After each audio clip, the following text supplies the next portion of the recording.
helping my brother leave his bride at the altar because she invited our estranged mother. A family drama unfolds with surprising twists. We are 34. I have two older brothers, and this is about the middle one. Our parents split when I was quite young due to our mother's irrational jealousy. My father was able to deal with it at first, but when she made comments about wanting me to be like his wife, she quickly reconnected with a man who had two children and shared custody for a period. However, when my father remarried, she went insane, calling his new wife every awful term and claiming he had cheated on her while they were married. I was always closer to my brothers and father than my mother, who was always harsh to me. Long story short, my stepmother died in a horrific car accident. My father contacted my mother in the middle of the night to tell her he would pick us up earlier so we could attend the burial. She chose to take us on a nice trip instead to commemorate something. It was the happiest we had ever seen her. When we understood what had happened and began crying, she informed us that only useless people cry for prostitutes. Needless to say, things escalated, and my father requested full custody with visitation privileges for her. He always kept the lines of communication open and paid for us to see her after she moved away, but it was still really unpleasant. We began reducing contact with her as soon as we turned 18. We last saw her at my high school graduation, where she made it a point to tell everyone that we were ungrateful kids, and her husband also called us names. We have remained no contact NC since then. My brother Sam began dating his ex 3 years ago. She had heard all of the stories and reasons we were NC, but she thought we were being theatrical. They had many disagreements because of her ideas, but she ultimately appeared to abandon the "you need to reconcile with your mother" crusade. Throughout the wedding preparation process, there was no sign that anything was incorrect or suspicious. Then, on the wedding day, we arrived at the church and saw our mother, her husband, and two children sitting in the front row. I instantly panicked and contacted my brothers. Sam suspected she had found out and wanted to crash the wedding, so he called his ex to tell her of the potential turmoil. She assured him that everything was fine because she had invited them. Sam hung up and asked me to go fetch him while our older brother handled things at the church. We went home and barricaded ourselves even while his ex, her family, friends, and others attempted to reason with him. Mom's spouse even called to say he had always known we were useless. Now that the dust has settled, the majority of Sam's friends and family support him. Our father's ex-in-laws have already threatened to sue for the money they paid for the wedding if Sam does not marry her, but Sam says he would rather repay them than marry someone who has betrayed him. Our nuclear family wholeheartedly supports Sam, but the blowback has been massive. Some have asked, and she hasn't apologized. She also texted my oldest brother Joe saying she felt inviting our mother would be a nice wedding gift for Sam because she values family. My father purchased them a house as a wedding present, but only Sam is on the paperwork. She had keys for when they moved in, but we only got the locks changed today. Joe and other cousins are relocating Sam's belongings from her apartment this week. We aren't concerned about being sued, but we will consult a lawyer just in case. We also learned that Mom and her family are still in town, but because we're all staying at our childhood home for a few days, we don't mind. My father is saddened that Sam is heartbroken, but he is doing his best to cheer him up along with my boyfriend and sister-in-law. I had to deactivate my social media accounts because I was receiving abusive remarks and messages, but the more people hear about why Sam fled, the fewer messages I receive. I am still sorry that she was humiliated, but my brother comes first. I questioned Joe about the aftermath at the church, and it was precisely what I imagined. He claims he stood up in front of everyone and informed them Sam wasn't coming and that they should go home. All presents delivered to our side of the family will be promptly returned. The ex was still outside the church when some from her family notified her, and she began yelling and wailing, constantly contacting Sam. Mom tried to speak with Joe, but he didn't even glance at her. When she couldn't obtain a reaction from him, she burst into tears, lamenting how cruel we are to her. Some people began to console her, as is customary for her, but Joe and his wife were unconcerned. When they left the church, the ex was waiting for them and demanded to see Sam. Joe resisted, telling her no. Then she wanted to know what to do about the party, to which Joe said that if she didn't want the venue, he would arrange for the food to be distributed to the workers so that it didn't go to waste. Everyone was shouting except Joe, who kept calm since he didn't want to satisfy Mom. Joe and my sister-in-law returned home after stopping at the store and various fast food restaurants. We've been inside the house like kids again, with a few more members. When we asked Sam if he wanted them to leave, he insisted on staying. We had all planned to spend time with our families following the wedding, so it was not an issue. When the ex arrived at the gate, we understood she was not going to use the venue, so my sister-in-law called the venue with Sam's information and asked them to give the food. She also sent some advice for their problems. It appears that we will receive all of the alcohol that my father paid for, so we will be pretty drunk by the end of the year. A few people messaged me asking why our father ever married our mother. The answer is simple. He adored her and felt she was the nicest person imaginable. It turned out she wasn't, but she knew no one else except possibly her unpleasant husband would marry her unless she seemed to be kind. Dad even considered staying with her until we were grown-ups, but her condition worsened. She used to be really sweet, and he thought she was changing, but she would then revert back. As for my ex-sister-in-law, we have no doubt she feels our mother is a nice person with ungrateful children, since she can be incredibly charming.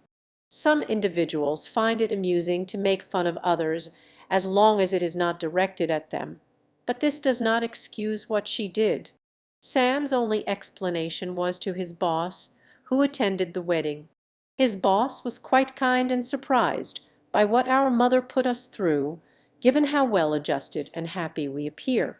Our father stated it was a shock for all of us, and he told Sam to stay home for as long as he needed.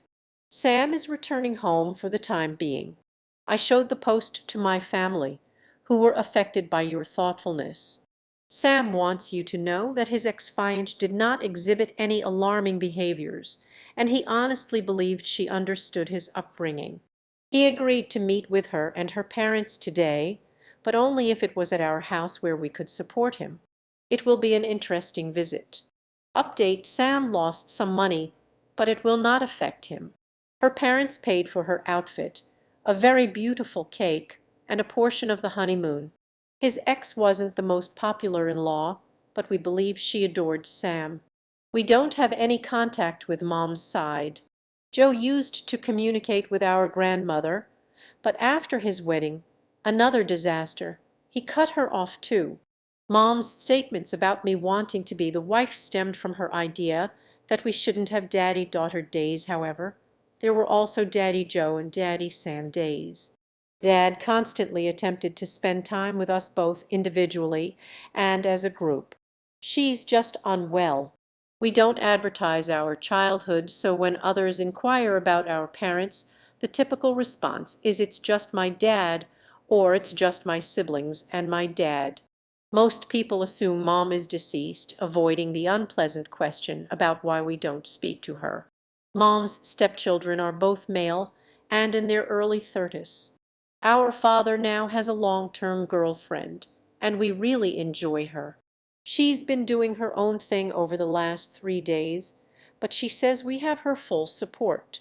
The update: I was curious why Sam agreed to the meeting after not speaking with her, but it turns out she sent videos and images of all his possessions on the floor to his best buddy Tom and threatened to burn or destroy everything unless Sam spoke with her.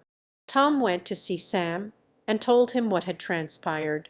They advised her that they needed entry to the flat before anything could happen. Tom, Joe, a few cousins, and my boyfriend went over to pack Sam's clothes, devices, and crucial documentation. Sam joked that they were the fastest moving staff he'd ever witnessed. The meeting, for lack of a better term, was absurd. She arrived with her parents and sisters and attempted to speak to Sam alone, but when he refused, she simply began chatting. Not once did she apologize.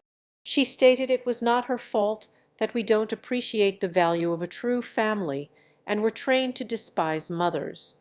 She stated that her main purpose was to teach us the importance of family and to be thankful. They were angry when they heard about what happened, but they have no idea of the full situation and what we've faced, nor would they ever comprehend it. After they departed, she called him constantly and Sam refused to answer. He's been very honest with us, and we told him if he needed to contact us, we would be happy to assist. I am still bothered about the out-of-town wedding as we had already been making arrangements. However, I honestly think it is better that we did not go because of the conflict. I'm feeling worn out. We made some alterations and adapted our plans, so I will be okay. I never once thought I'd be the one to assist my brother, but he stated he feels grateful to have us. After everything calmed down, we gathered together and talked. Sam has a strong personality and is full of humor. We had a few rounds of drinks to relax and lift the tension after he lost so much. We told funny stories about each other, and when Joe mentioned a few of our childhood escapades, we laughed until we cried. Update: the aftermath of the wedding debacle had settled into a tense calm, but the ripples of the events that transpired were still being felt. Sam had lost more than just a fiance. He had lost a vision of the future he thought he was building. After the chaos at the church, he returned home, but the weight of disappointment and betrayal hung heavily in the air. In the days following, the family gathered at their childhood home, a space that had always been a refuge but now felt charged with a mix of nostalgia and tension. The walls echoed with laughter and the remnants of happier times, yet an underlying sense of urgency loomed over their interactions. Each brother stepped into their roles, supporting Sam while wrestling with their own emotions about what had just unfolded. Sam's decision to confront his ex-fiancée had been a difficult one. Initially, he had vowed to cut all ties with her, especially after learning she had invited their estranged mother to the wedding of Betrayal. He still couldn't wrap his head around. But the situation had taken a turn when Tom, his best friend, delivered the alarming news. She had threatened to destroy his belongings if he refused to meet. It was a low blow, one that made Sam feel trapped between standing his ground and protecting what little was left of his personal life. The meeting was set at their childhood home, a space that held so many memories, good and bad. When the day arrived, the family gathered in the living room, the air thick with tension. Sam, flanked by Joe and their supportive sister-in-law, felt an odd mix of dread and determination.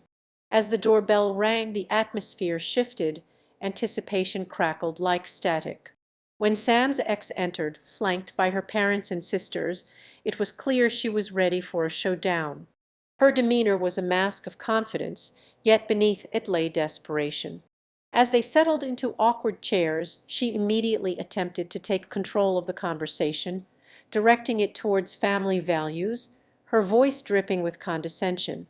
She spoke about forgiveness and the importance of family bonds, completely disregarding the depth of pain her actions had caused.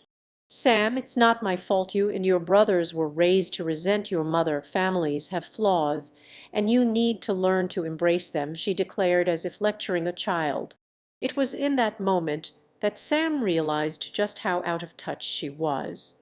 He took a deep breath, steadied himself, and replied, "You don't understand. This isn't just about family, it's about loyalty and respect. You invited someone who has hurt us deeply, thinking it was a gift, but it felt like a betrayal." The tension in the room thickened. Her parents shifted uncomfortably, while Joe sat back, arms crossed, observing with a stoic expression. He could sense the waves of frustration emanating from Sam, and it fueled his resolve to stand by his brother. The ex-fiancée, unyielding, insisted that her intentions had been pure. "I thought bringing your mother would symbolize unity," she pleaded, her tone a mix of indignation and sorrow. "I wanted to create a family, not tear one apart." Creating a family doesn't involve inviting the source of pain and betrayal into a celebration meant to unify. Sam shot back, his voice steady, but the anger simmered beneath the surface. As the conversation continued, it became clear that she had no intention of apologizing for her actions. Instead, she doubled down on her beliefs about the importance of family, painting herself. Sam's heart raced. He could feel the frustration of his brothers at her refusal to acknowledge the hurt she had caused. Meanwhile, Joe and the sister-in-law exchanged glances, silently communicating their support for Sam, their collective solidarity forming a shield around him. In the back of his mind, Sam couldn't help but think about their childhood, how they had always relied on each other in tough times. It was that bond that made this moment bearable, even as it felt surreal. After what felt like hours of back and forth, it became evident that this meeting wouldn't yield any resolution.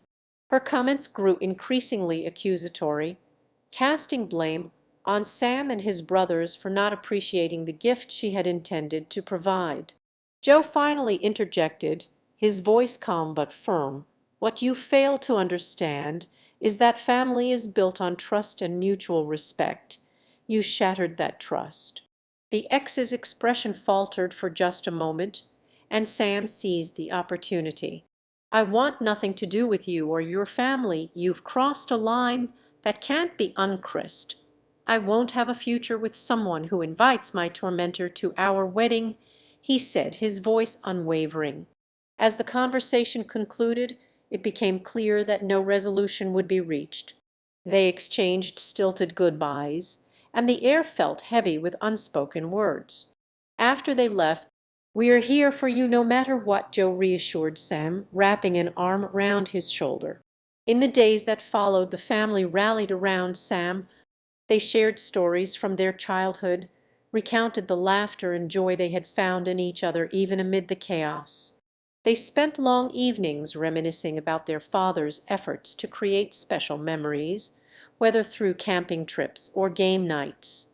It was those moments that reminded them of the strength of their bond, a bond forged through shared experiences and unwavering support.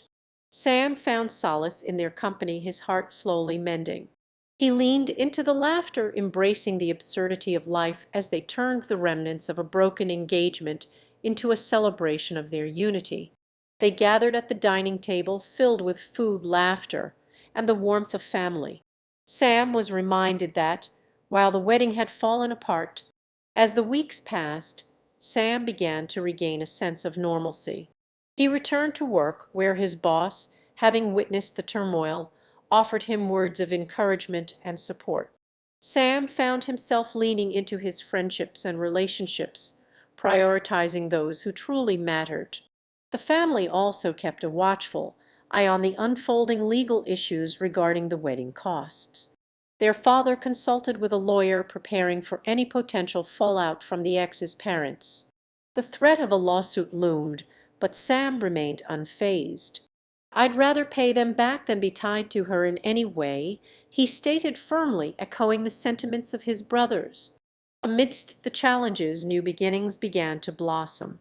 Sam focused on self-discovery, exploring new hobbies and reconnecting with friends he hadn't seen in a while. The brothers started planning an impromptu weekend getaway, a chance to unwind and create new memories.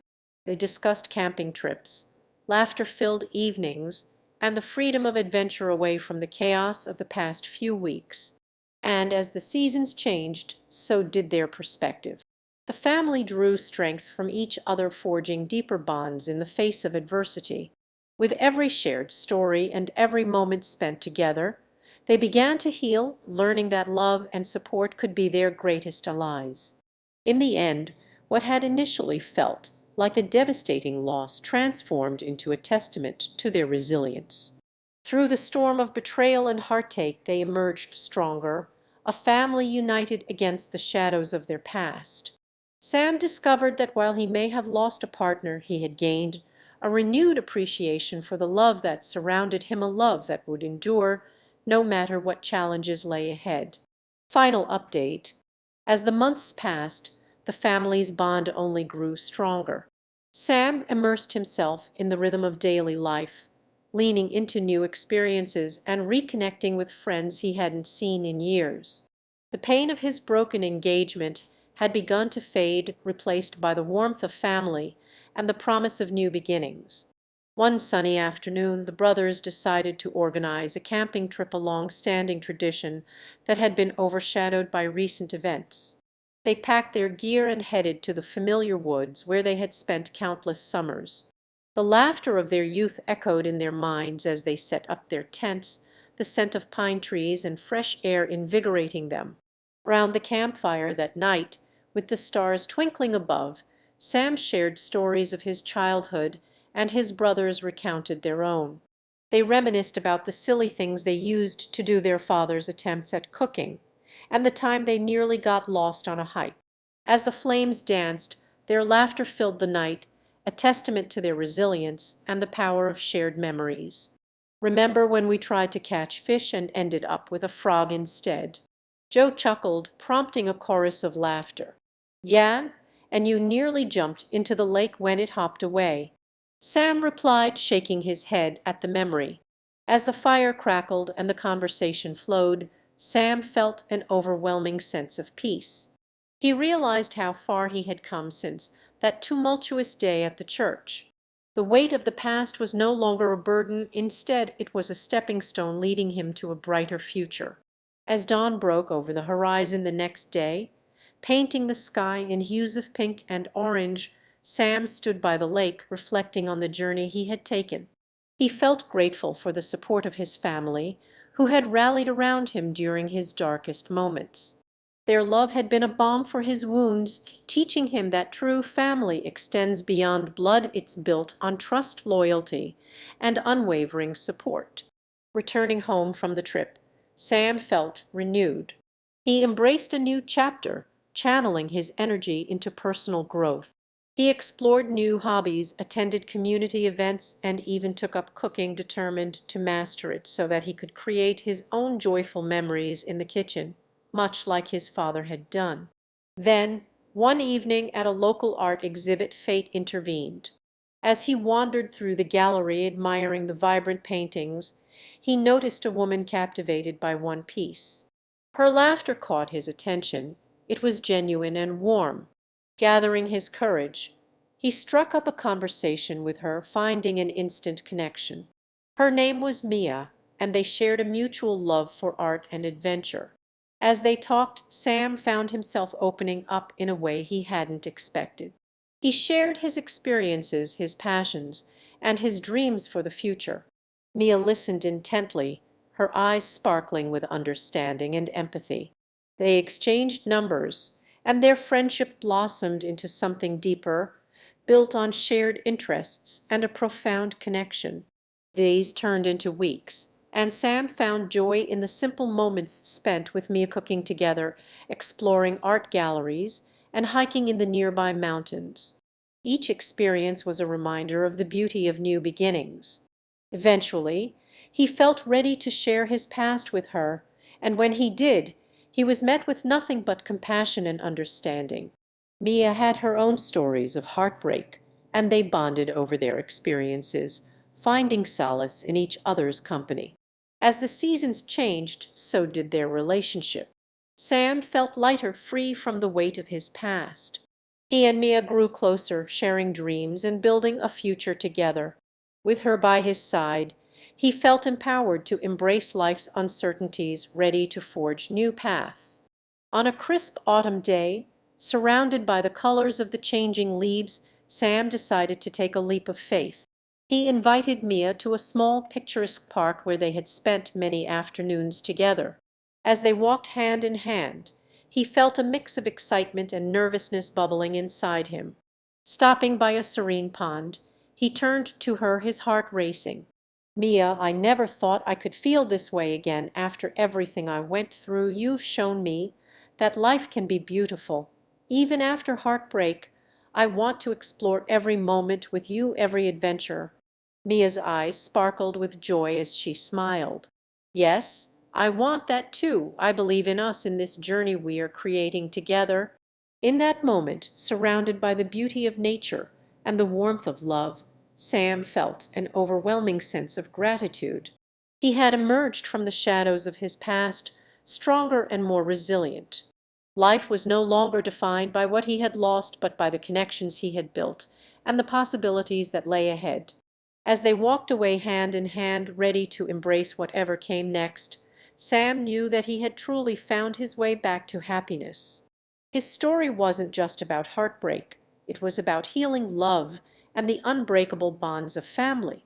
With his brothers beside him and Mia in his heart, he was ready to face the future, one filled with love, laughter, and the promise of new beginnings.